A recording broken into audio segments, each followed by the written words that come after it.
Welcome to Your Own Health and Fitness. I'm Lena Berman. Jeff Fawcett and I come to you weekly with a critical, independent voice on the politics and practice of health and the environment.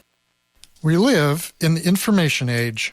We are blessed with science, democratic activism, and globalized personal communication, knowledge and the means to obtain it at our fingertips. Ignorance seems almost as impossible as it is undesirable. The ideology of the Enlightenment, the foundation of science and technology, crowned by the ideology called the scientific method, tells us that calculated rationality based on an accumulation of information is the only legitimate form of thinking, the only conceivable form of thinking. All else is irrational instinct and ignorance.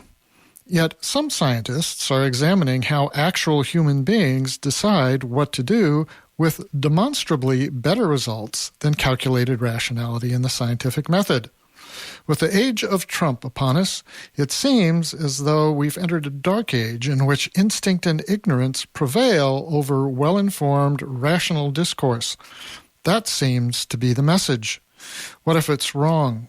Or, if not wrong, a false dichotomy that undermines our capacity to sustain a world worth living in.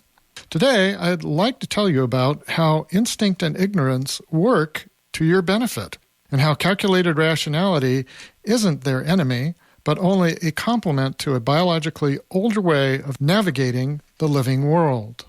If you're a regular listener to Your Own Health and Fitness, you'll know that we are about information and combating ignorance, particularly ignorance that's sustained by a dominant ideology.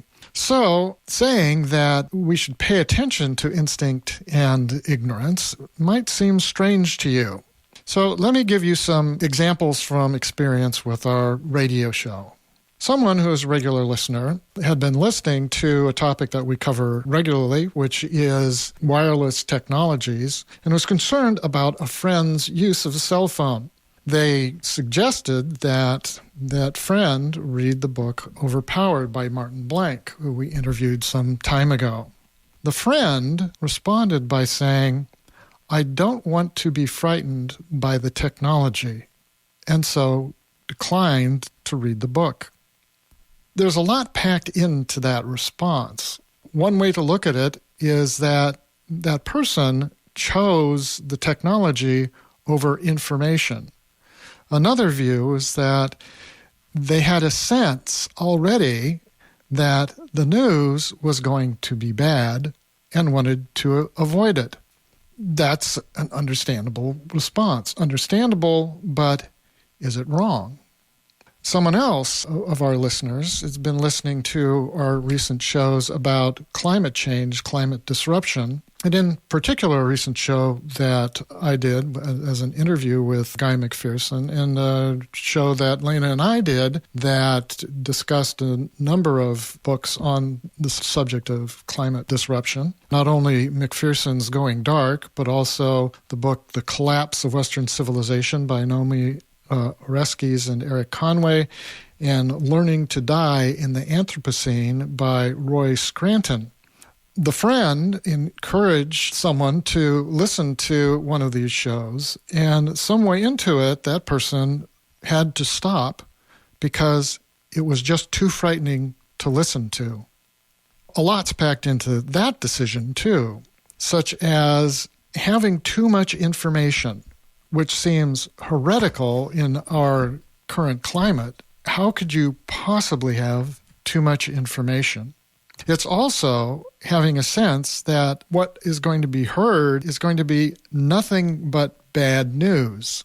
And as with the cell phone, information forces the issue and action you don't want to take. I might have to do something if I hear something I don't like. just on the face of them, after all my speculations of what might be behind it, but just on the face of those two responses of being afraid of not wanting to even look at information or being frightened by a little bit of information and having to stop, are those responses irrational? Is fear a good reason to remain ignorant? How could you be better off with less information? Aren't emotions something to navigate around when making rational decisions? Well, I'm going to come back to answering those questions as we talk, but I want to move on to something else we've discussed that was brought to mind by these two events. There's a very fine book called Should You Be Tested for Cancer? Maybe Not, and Here's Why by H. Gilbert Welch, which seems to be a call to remain ignorant. There's a lot of pressure in the doctor's office to be tested. Don't you want to know whether you have prostate cancer or breast cancer or colon cancer or all those cancers? Don't you want to know? Doesn't it seem irrational not to want to know? Well, Welch is an MD, and he has made a considerable reputation by claiming, rightly, that the knowledge that's claimed by the medical institutions around the detection and treatment of cancer is contested knowledge. Not only contested knowledge, but contested ignorance. What Welch does is to use the very methods of calculated rationality to argue for your ignorance, or why you should at least consider remaining ignorant when presented with the prospect of being tested for cancer. So he questions things such as whether you really have a better chance of survival with early detection.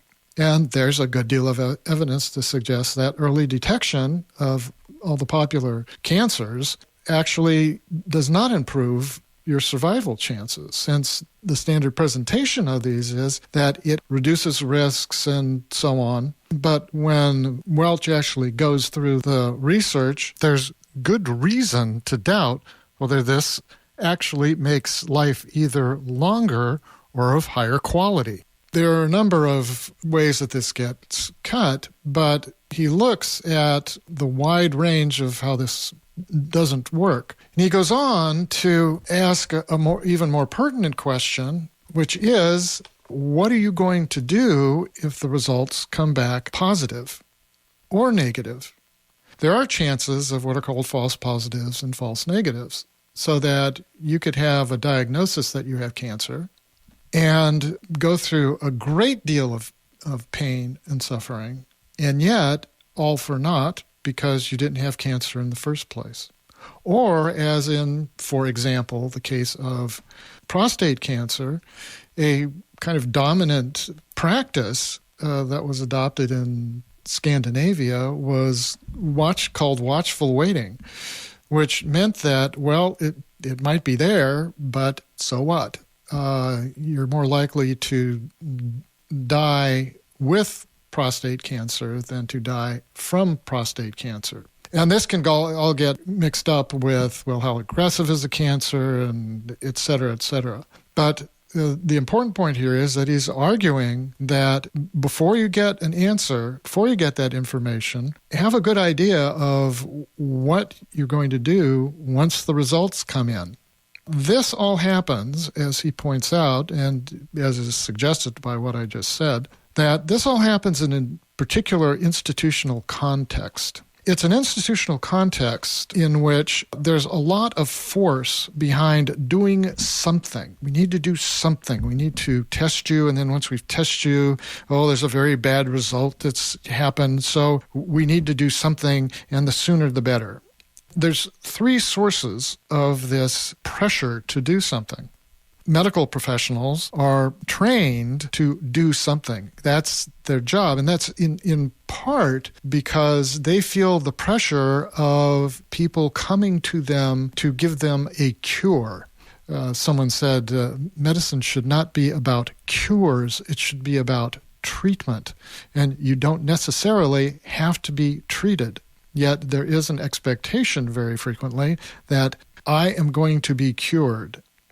health professionals or medical professionals are also very sensitive to the fact that their careers can be brought up quite short by malpractice suits. My very own doctor brought that issue up in the context of a test, expressing his concerns about being called to task. There is another, which is just professional ignorance, that medical professionals don't know everything, and they are not likely to be critical thinkers. They are not looking for the latest and greatest. There are specific sources. And so they fall in line with dominant modes of practice. And those practices are increasingly to do something. And then, of course, last but definitely not least, are the commercial pressures of new drugs, new instruments, new technologies. So there is that pressure to do something, which every medical office kind of turns into the emergency room where they wheel you in and there's this whole flurry of activity. Beyond that, there is a fundamental issue of the interests of the medical office are not the same as your interests. And that isn't because they're bad people or that they don't care about you or that they're not interested in you. It's because they have an ongoing operation, they have lots of people to take care of, and they are a business, even if they are a not-for-profit business. They have institutional requirements to fulfill. They have their own careers to be concerned about. Those don't always line up with what is in your best interest. It also happens within a hierarchical system of knowledge. I contrast this with horizontal systems. Hierarchical system is what it sounds like, that it is top-down.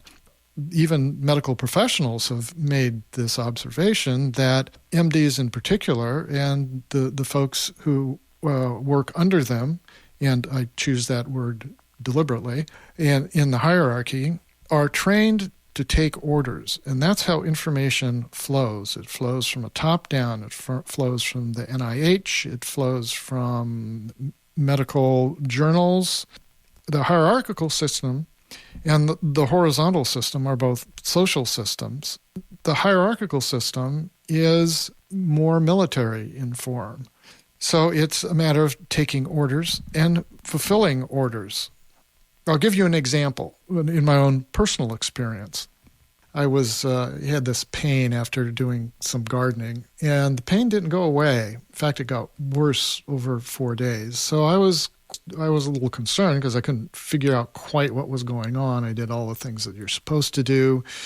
I rested, I didn't strain things. And finally, I called my MD, who actually turned out not to be there. So I ended up seeing a physician's assistant who works in the office. And he examined me and he knew what the problem was. And he said, well, what we need to do is we need to do an ultrasound, but we don't have the equipment here. You'll have to go to a hospital and go into the emergency room and have this procedure done. My antennae said, emergency rooms, no thank you, and told him as such. In fact, one of the first things that I told him when this all started was, I am a medical minimalist. The less I have you do to me, the better. Which he actually understood that and didn't react negatively.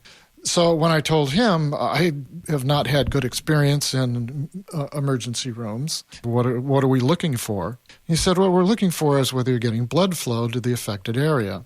What happens if the test comes back positive? And he said, well, then we'll have to operate.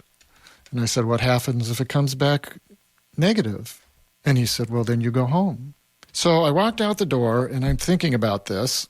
And they had set up a thing so that when I walked into the emergency room, it would be all set up for me and what have you. By the time I got out of the parking lot, my instincts essentially said, well, hell no. And so I went home. The pain went away. It was fine the next day and completely gone by the day after that. And just by being careful. What I did was irrational by the lights of advocates of calculated rationality that is handed down from the Enlightenment and is embodied in the scientific method. An example of that is a work by Nobel Prize winner Daniel Kahneman, called Thinking Fast and Slow. What he contrasts is thinking that is deliberate, evaluative of information, rational process as we're used to thinking about it, slow, deliberate. That's slow thinking. Fast thinking is emotional. Emotional thinking is not good because it excludes that careful, deliberative process and clouds our sound judgment. Fast is intuition, and in Kahneman's view, is always mistaken, compared to slow, which is always deliberate and well-informed and is expert. In fact, Kahneman says that this tells us that we should always trust the experts. You're listening to Your Own Health and Fitness. I'm Jeffrey Fawcett. I'm talking about intuition and ignorance in the culture of expertise and oceanic information. I'll be referring to a number of books and articles in this discussion, and I'll have those listed in association with this show on our website.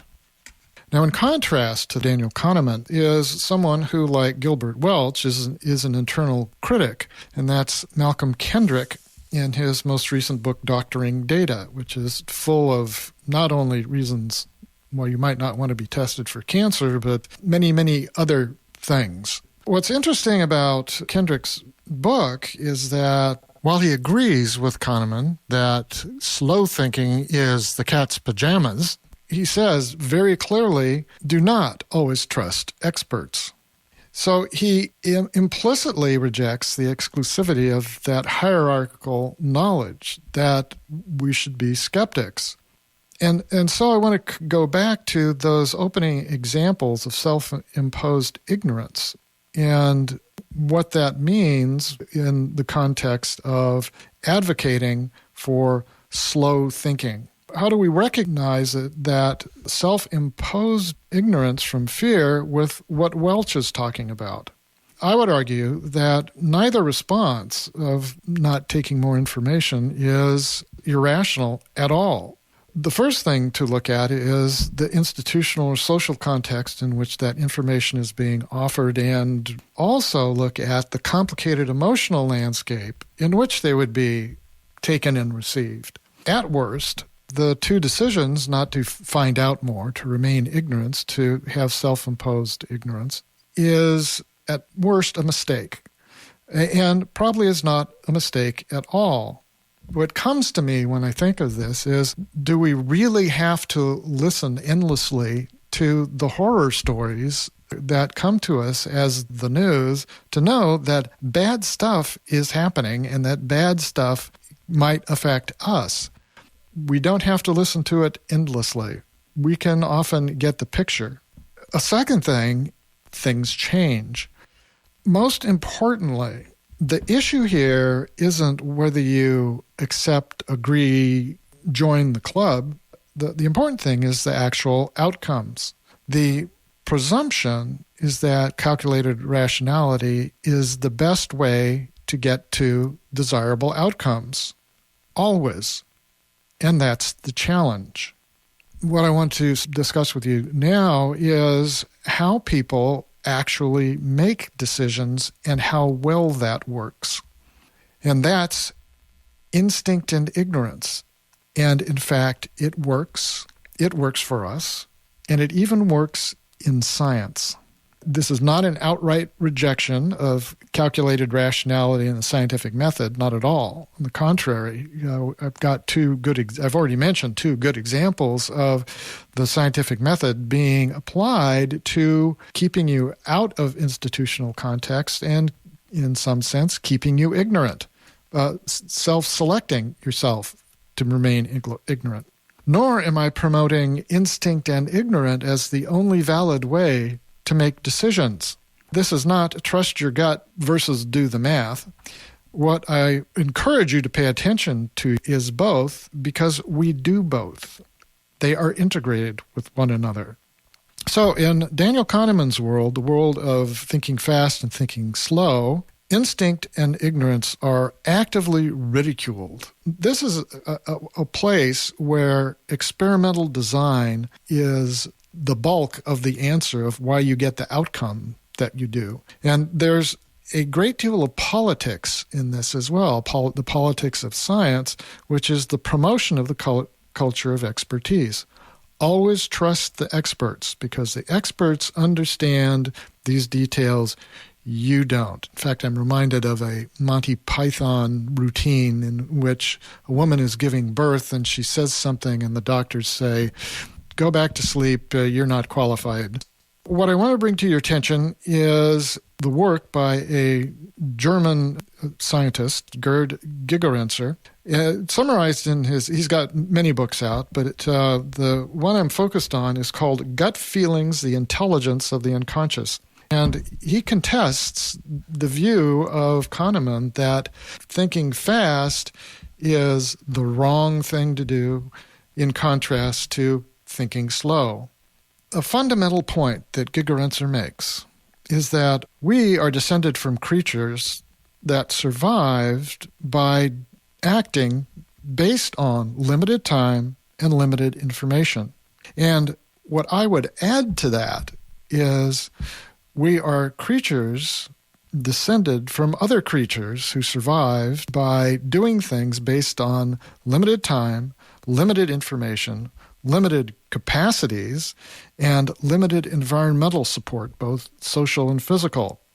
So if we go back to the cell phone, climate change, and cancer and fear scenarios, ignorance and knowledge are felt experiences, felt as both emotion and sensation.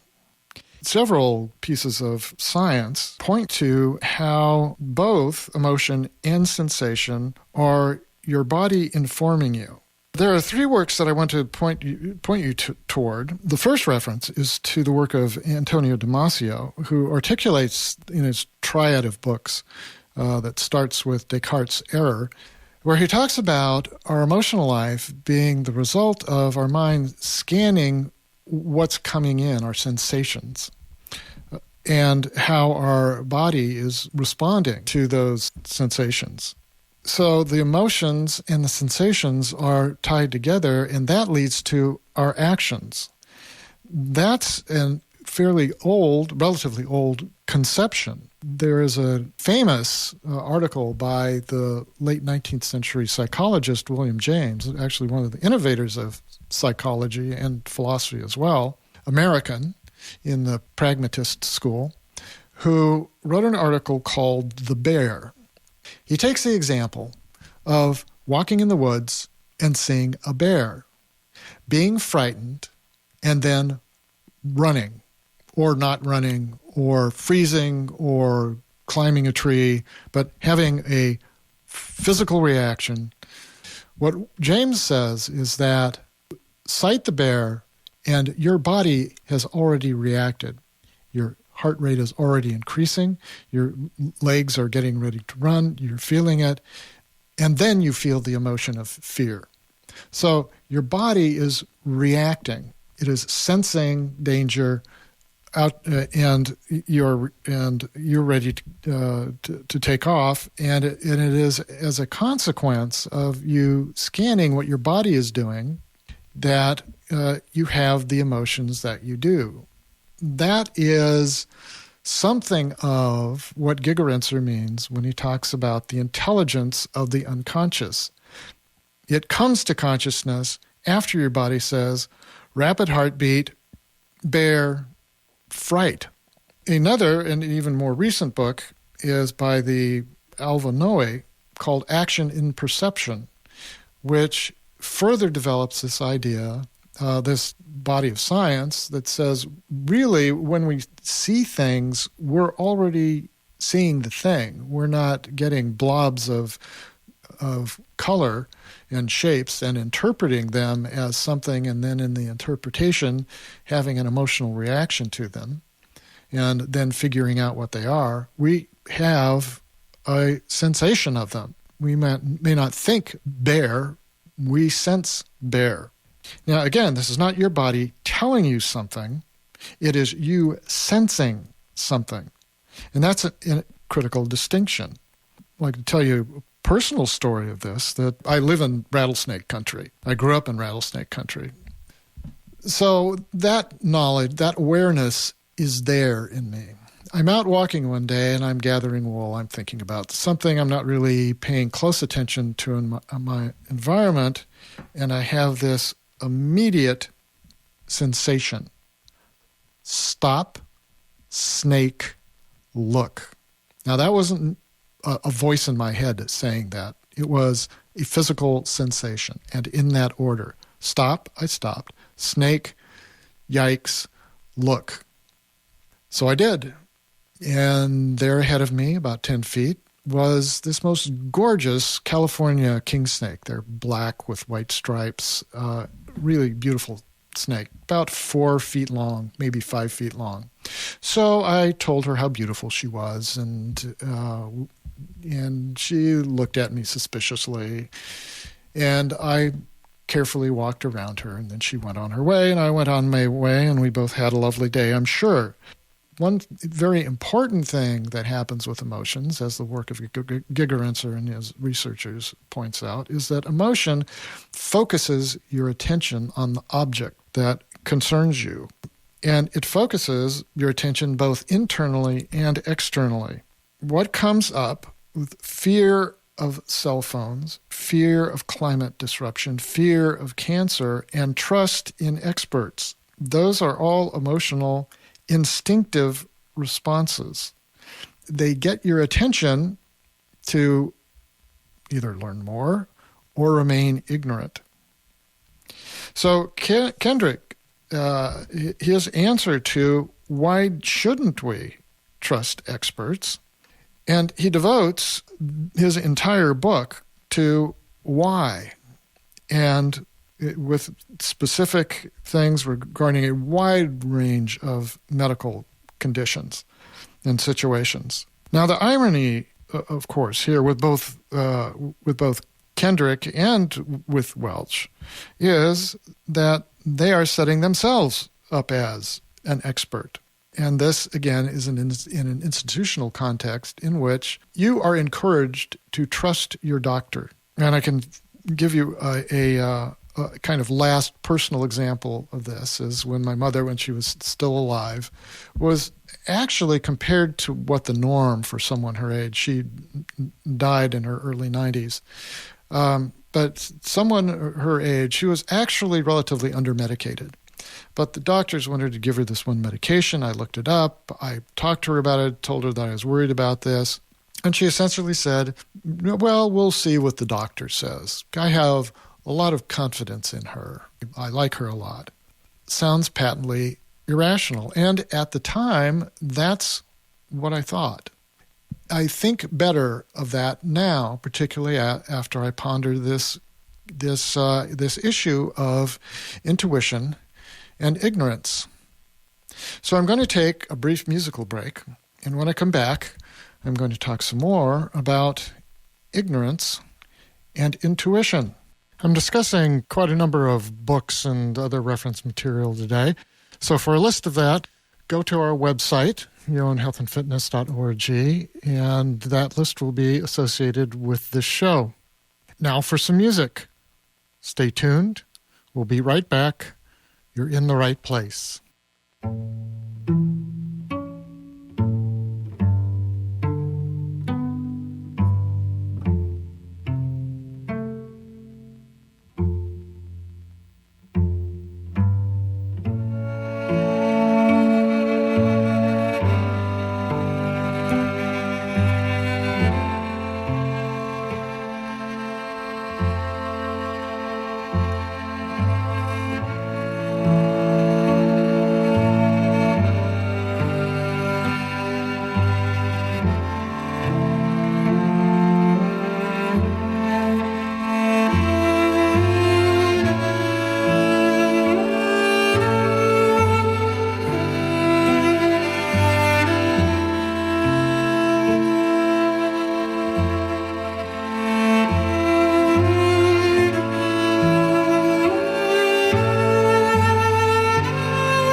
Welcome back.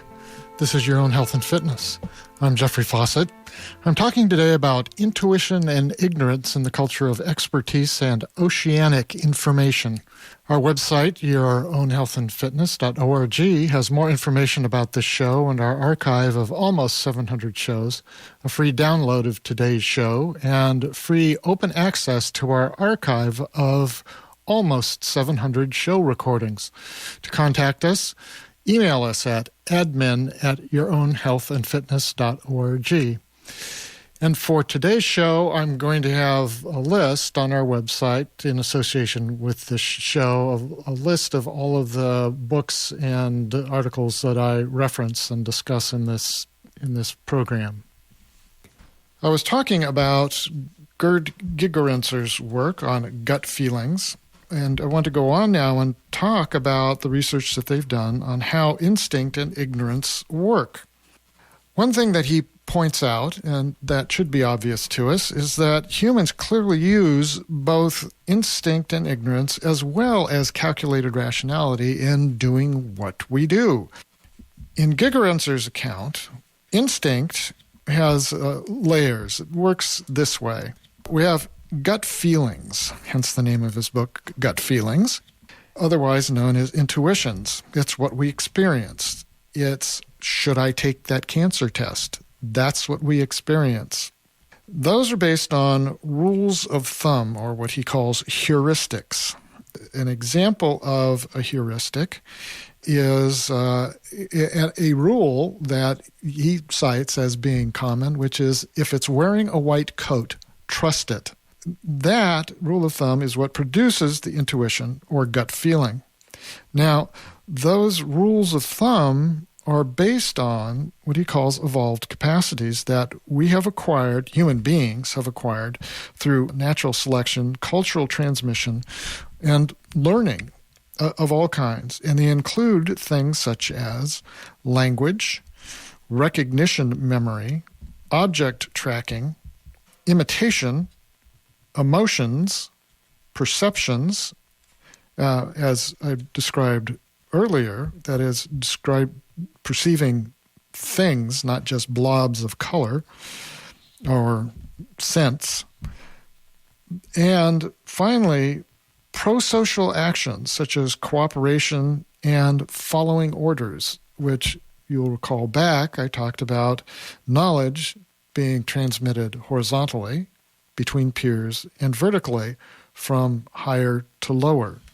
These capacities come through a recognition of the environment, what we recognize in the environment, that it is not just what is going on in our minds, it is also what is going on in our social and physical environments that elicits the capabilities, the ability to do things, the recognition memory, for example, the instinct to cooperate, the emotional response, the instinct to imitate.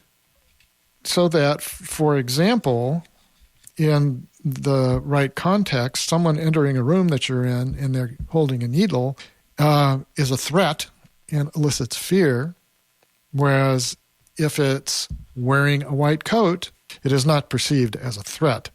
Gigerenzer cites several research studies that show instances where instinct and ignorance work demonstrably better than rational calculation, the scientific method, from very simple and kind of contrived experiments to real-life situations, one of which is selecting the best schools for children in urban centers. Some of the experiments actually appear more as parlor tricks than as anything that would be relevant to what you would find useful in surviving anything. But a simple one that illustrates the point is called the two cities test. The test is that you give people choice of two mid-sized cities, ask them to tell you which one has the larger population. And these wouldn't be huge cities like Beijing or New York or London, but lesser-sized cities like Milwaukee and Detroit, say. And if you divide people up into three categories, so that one group is completely ignorant of geography, and another group is extremely well versed in geography, at least from the standpoint of recognizing the names of cities, and then a middle group that is not completely ignorant, but not completely well versed. When you ask that question, which city is biggest in pairs, those who are completely ignorant get about 50% right. Those who are extremely well versed get about 50% right, which is what you would expect by flipping a coin, just random selection. But the middle group, who are partially informed, actually get 60, 70% correct. They guess the larger city correctly. Why is that? It's because of the environment. Because this is an example of what Gigerenzer calls the recognition memory, that people will pick the name that they recognize, the city that they recognize, and they will likely recognize it because it appears in newspapers, appears on newscasts, that it's in their environment. They've heard the name before, which reminds me of a line from the Tim Burton film Ed Wood, where the character Bela Lugosi tells the young hero that there's no such thing as bad publicity. And that's the basis of it. Name recognition works that way. That's how that little trick happens to work. But a more pertinent one is an experiment done with selecting a stock portfolio. They take stock market experts as a group and ask them to pick a portfolio and see how well it performs. And then they take people who are not well-versed in stock market at all and have them select a portfolio. And the same process happens. The portfolio chosen by ordinary people who have no stock expertise actually does as well or better than the experts. But surely you might say these experts know so much about what goes on in the stock market and this and that and the details, and these other people are just picking something up by recognition. Well, again, it's kind of the same argument. They recognize one stock, one company over another because those companies have survived. And so they're more likely to continue to survive. Now, the difference is not huge, but there is a marked difference. A final example, which is, I think, even more pertinent, is in a school selection exercise. Gigerenzer's experiment looks at major metropolitan area. I think it's Chicago, the schools in the Chicago school district, high schools.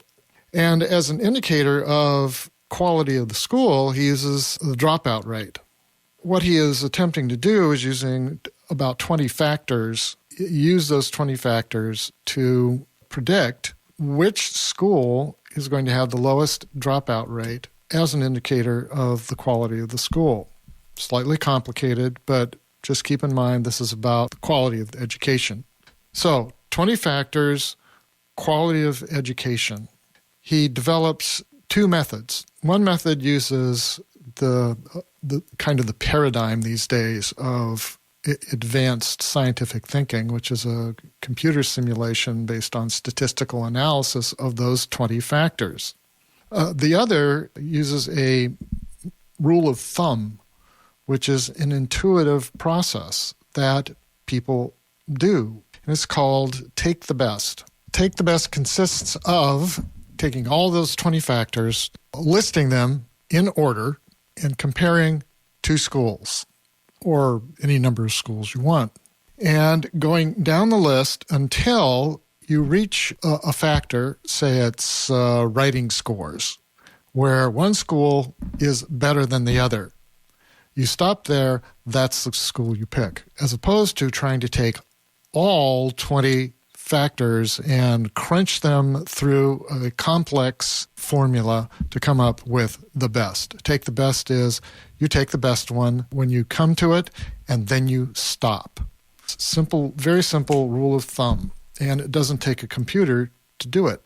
An interesting result from that particular experiment is that when Gigerenzer did the equivalent of looking at the past, of predicting the past, that is, by including the actual outcomes of dropout rates, that the complicated, rationalistic, calculated method was a better predictor of dropout rates than the intuitive method.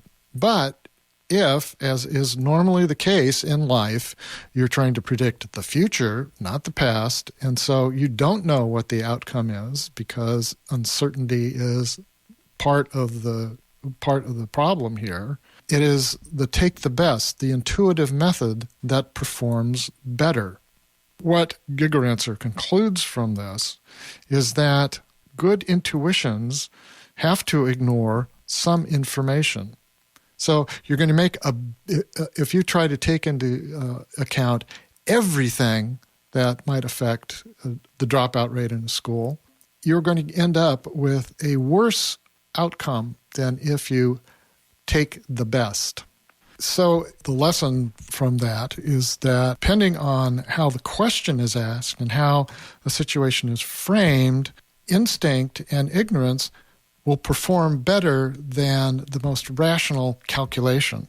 There are instances when instinct and ignorance don't work, and those can be explained as well by how the problem is posed and the environment is telling us.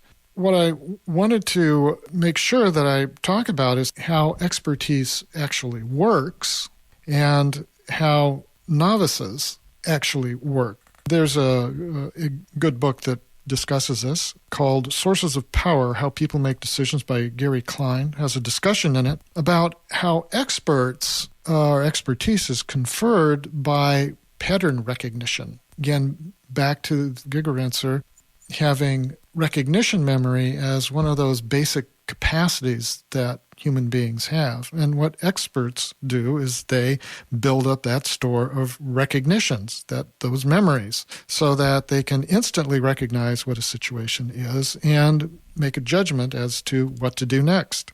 On the other hand, a novice will deliberate more and will actually go through the process, the deductive, analytical, calculated process that you're supposed to go through more readily than the expert. They'll just get to a conclusion more slowly. The contrast is that experts will be much better than novices at recognizing and acting on routine situations. Novices, on the other hand, will be much more adept at recognizing novel situations and acting on those. So there's some things that experts won't be able to see or will have more difficulty seeing or understanding, whereas novices will not. It's clear that there is an interplay between intuition and analysis and calculation, because both experts and novices are doing both. The novice is just doing more slowly, doing intuition more slowly than the expert.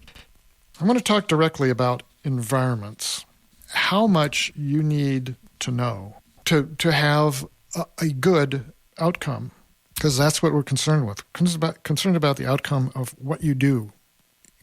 Gigerenzer's conclusions is that good intuitions require ignoring some information. He has instances of demonstrating why that's the case. One of them has to do with successfully selecting school in terms of performance of students. The process of making a decision based on instinct and what you do or don't know is really a matter of incorporating calculated rationality into instincts as either a bolster to it, as a check on it, because, again, we do both. Because, again, we have descended from creatures who survived with limited time, information, capabilities, and environmental support, but we have this big brain that can do calculations. But that big brain is, many believe, a pro-social instrument, that it conferred survival advantages because it enabled us to cooperate with other people. There's, in some circles, a well-known but hard to get your hands on book called The Art of Tracking, The Origin of Science by Louis Liebenberg, who's South African and studied the Bushman San Kung of, I can't do the clicks, I'm sorry, of South Africa, who in a recent book called Affluence Without Abundance, about this people, this society, which has been in continuous existence for almost 250,000 years by hunting and gathering. And Liebenberg worked with these people as an anthropologist. And what he argued is that their uncanny ability to track while hunting displayed all of the skills, aptitudes, features of scientific investigation, which principally consists of keen observation of the environment and deduction from those observations of the behavior, actions, what was going on elsewhere, namely in tracking animals. So there is a skill to that which has to do both with being able to intuitively grasp what is going on in the environment, what's different, what's the same, what might be giving me clues. That is, instinct is at work here. In addition to the calculation, the deduction of, if this is what I see, then this is what I infer from what I see. And that is what is at the core of science, not experiments, not statistical analysis. It's observation and deduction from observation. And the observation is what is the key to science and intuition, because it develops better minds and it develops better environments. You're listening to Your Own Health and Fitness. I'm Jeffrey Fawcett. Today I'm talking about intuition and ignorance in the age of information, expertise, and science. All the books that I mentioned in my discussion today are listed on our website in association with this show. I'm going to shift a little bit to something that came up in Gigerenzer's work, the field in which is newly anointed for me, but it's called agnotology. Agnotology is the social construction of ignorance. I am sure that you are painfully aware of how ignorance is socially constructed in our culture. That is, keeping people unaware of things that are going on that affect them. If you have listened to this show, you will have heard us talking about another area, several areas, lots of areas in particular about social construction of ignorance, where ignorance isn't just accidental, it is intentionally fostered by political and cultural forces. And it is, in fact, a form of power. You maintain power over people by keeping them ignorant. One that we've talked about a lot, and that is mentioned at the opening here, is with regard to the risks of wireless technologies. And I've already mentioned a reference for that, Martin Blank's book, Overpowered. Another that we've talked about quite a bit is about vaccination and the illusions surrounding that. In fact, there's a nice little book called Vaccine Illusion, written by Tetiana Okanic. She is trained as an immunologist and is yet another insider trained in the field, and reports more or less that immunology is the science of vaccination, not the science of the immune system. That's essentially how it functions. There's another book by Suzanne Humphreys titled Dissolving Illusions, which is about vaccines. And another book which is quite interesting in this realm is, which actually we haven't covered on this show and which needs to get more coverage, is I want to call it Women in Science. Mostly it's what science has to say about women and how wrong it is. There's a book by Angela Saini called Inferior, How Science Got Women Wrong, and the new research that's rewriting the story. So these are all stories about the social creation of ignorance, about how we are not able to actually make informed decisions, but despite the fact that information seems to be at our fingertips.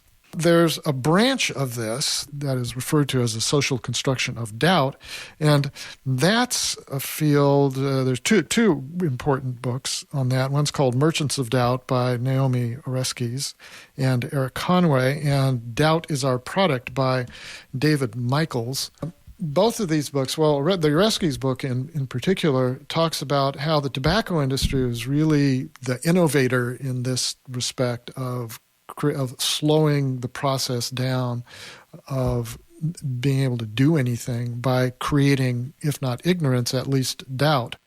But this is an example of overloading people with information and having too much information, and this being done deliberately and as a move to create social power, to maintain social power.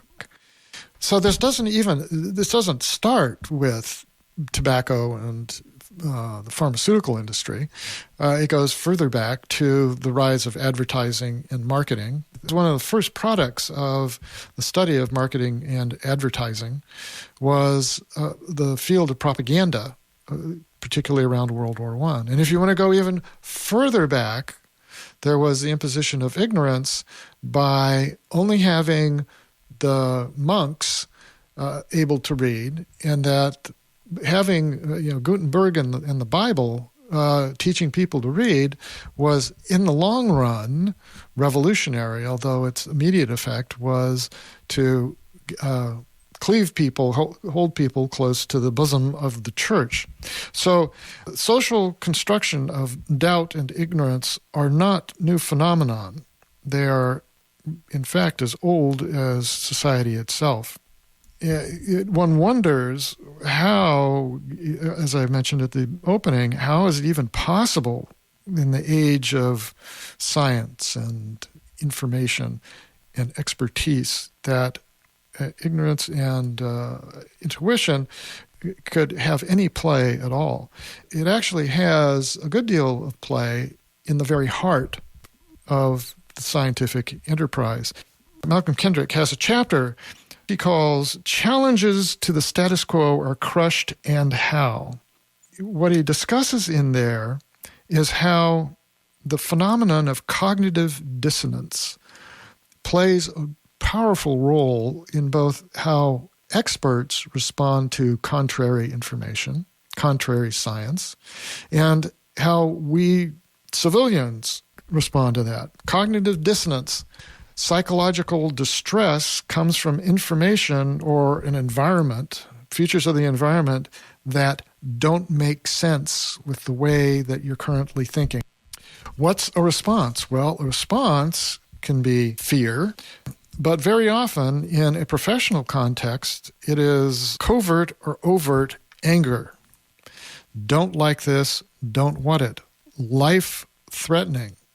This is exactly contrary to what the scientific method tells you you're supposed to do. You're supposed to be curious.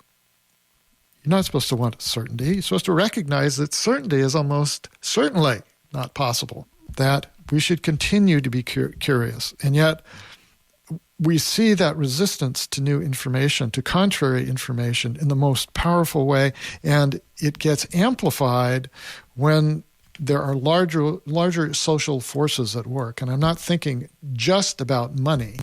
I'm thinking about social stability, so that, for instance, I read in the course of doing this that the research on plate tectonics, geology, geez, what could be controversial about that? Research on that was suppressed for over a decade by the military because they were still exploring how to use the seafloors as a weapon or to launch weapons. The one thing to say about psychological distress and how experts respond to it is that it is not simply an on-off switch, that in a way the cell phone and the climate example that I gave you at the opening are in their way an example of distress, of this doesn't make sense, or I can't make sense of it, or I cannot handle this right now. That, I think, goes a long way to also explaining why even in the left media, subjects such as vaccination are, as one listener recently said to us, that he heard this, he keeps hearing nothing but these puff pieces about how safe and effective vaccines are, when it's obvious that they're not when you just look at data. But this listener said that he couldn't even bring up the topic with friends because the passions are so high around this topic. And that's a sure sign of cognitive dissonance, which is really a sign for understanding that we are fallible. So here's what I would like to leave you with. You are descended from creatures that survived because they were able to succeed with limited time, limited information, limited capabilities, and limited support from their physical and social environments.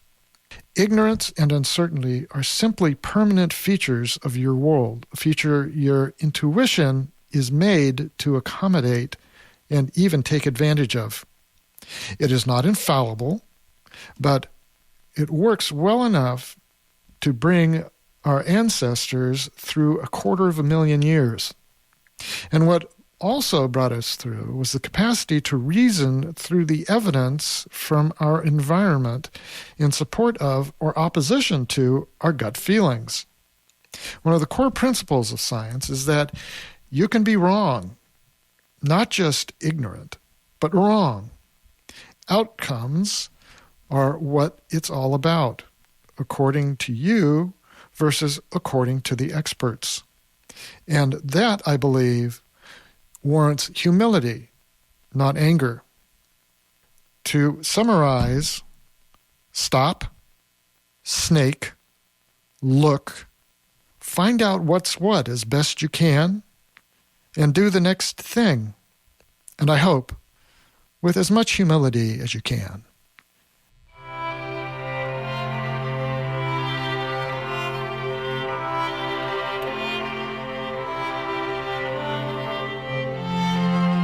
Thank you for joining us today. Visit our website, yourownhealthandfitness.org, for information about this show, including a list of all the references I mentioned in today's show, information about our almost 700 other shows, a free download of today's show, free open access to recordings of all of our shows, a free newsletter about upcoming shows, and more. To contact us, send email to admin@yourownhealthandfitness.org. Your Own Health and Fitness is produced by Lena Berman and Jeffrey Fawcett. Until next time, take care of yourself. Many of us understand why thousands and thousands of women, men, and children from Latin America are frantically trying to get into the United States. Yet our corporate media and our corporate government act mystified about it all. Consider the deafening silence concerning U.S. intervention in other countries, governments overthrown, democracies destroyed throughout Latin and South America. Now, Dana Frank has written The Long Honduran Night, Resistance, Terror, and the United States in the Aftermath of the Coup. It is personal, powerful testimony. She'll present it Wednesday evening, April 3rd, 7:30 at co-sponsor St. John's Presbyterian Church, 2727 College Avenue in Berkeley. This KPFA benefit has wheelchair access. KPFA producer Deanna Martinez will host Dana Frank. Tickets available at brownpapertickets.com and our supportive bookstores. Dana Frank, April 3rd. Full info on the KPFA website. Why should the black man in America concern himself, since we've been away from the African continent for 400 years, 300 or 400 years? Why should we concern ourselves? What impact does what happened to them have upon us? Number one, For news, information, and analysis about Africa and the African diaspora, tune in weekly on Mondays at 7 p.m. to Africa Today with your host, Walter Turner. Africa Today is your source for being up to date on Africa and African. Mondays at 7 p.m., Africa Today on your Pacifica radio station, KPFA 94.1 FM. You're listening to 94.1 KPFA and 89.3 KPFB in Berkeley, 88.1 KFCF in Fresno, and 97.5 K2